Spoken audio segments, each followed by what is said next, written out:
Olá, eu sou a Gabriela Tombinha e vou apresentar o trabalho intitulado Quantificação da Radiosensibilização por Nanopartículas Metálicas, de autoria também do Henrique Trombini, do Éder Simão e do Mirko Alva Sanches. As nanopartículas metálicas são as nanopartículas que apresentam os melhores resultados de radiosensibilização, justamente por características do seu material.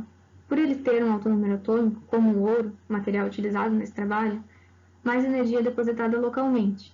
E isso acontece por conta da combinação de um material de alto número atômico e de um feixe de baixa energia, o que causa o aumento da seção de choque fotoelétrica, sendo o efeito fotoelétrico o efeito predominante nesse caso.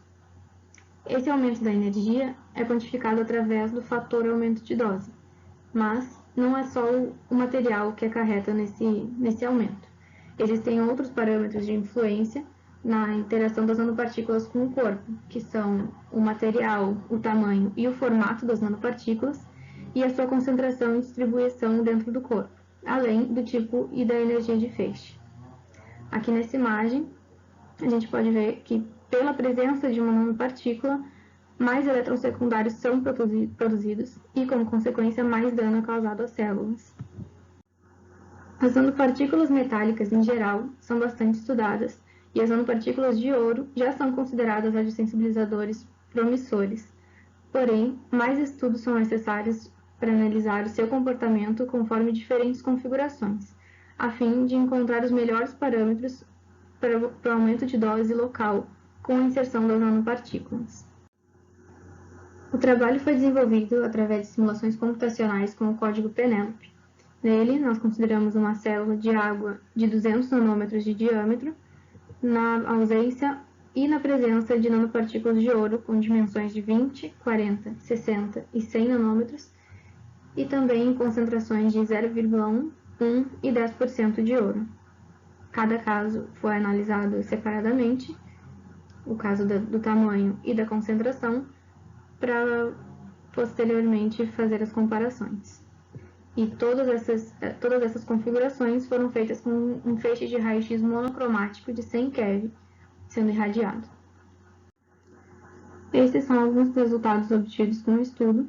Aqui na primeira imagem, na figura 3, mostra a variação da dose em profundidade com a concentração. A curva em vermelho, então, mostra os resultados para uma concentração de 10% de ouro, a curva em azul para uma concentração de 1% e a curva em verde para uma concentração de 0,1%. Podemos ver que os melhores e maiores resultados de dose foram para uma concentração de 10%, e o mesmo pode ser visto nesse outro gráfico da variação do fator aumento de dose com o aumento da concentração. Para 10%, o fator foi de aproximadamente 15, bastante elevado comparado às outras concentrações estudadas. Ressaltando que o fator aumento de dose ele é calculado a partir dos dados de dose, como esses da figura 3. Sobre a concentração, ainda nós podemos concluir que, conforme ela aumenta, o fator aumento de dose também aumenta. Isso porque existe mais ouro no meio, ou seja, mais material de alto número atômico interagindo. Já o comportamento do fator aumento de dose com o aumento do tamanho, ele é diferente. Ele acontece de maneira inversa. Então, conforme o tamanho aumenta, o fator aumento de dose diminuiu, sendo o maior deles para o menor tamanho de nanopartícula usado, de 20 nanômetros. A explicação disso é porque, para nanopartículas com um tamanho superior a 40 nanômetros, os elétrons gerados por ela são absorvidos pela própria nanopartícula, então eles não têm um alcance tão grande para serem absorvidos pelo corpo, e por isso se dá esse comportamento diferente. Dentre as perspectivas futuras desse trabalho, nós esperamos encontrar os melhores parâmetros das nanopartículas de ouro visando o aumento de dose, e nós também queremos aplicar essas nanopartículas de ouro na sua melhor especificação em tratamentos superficiais.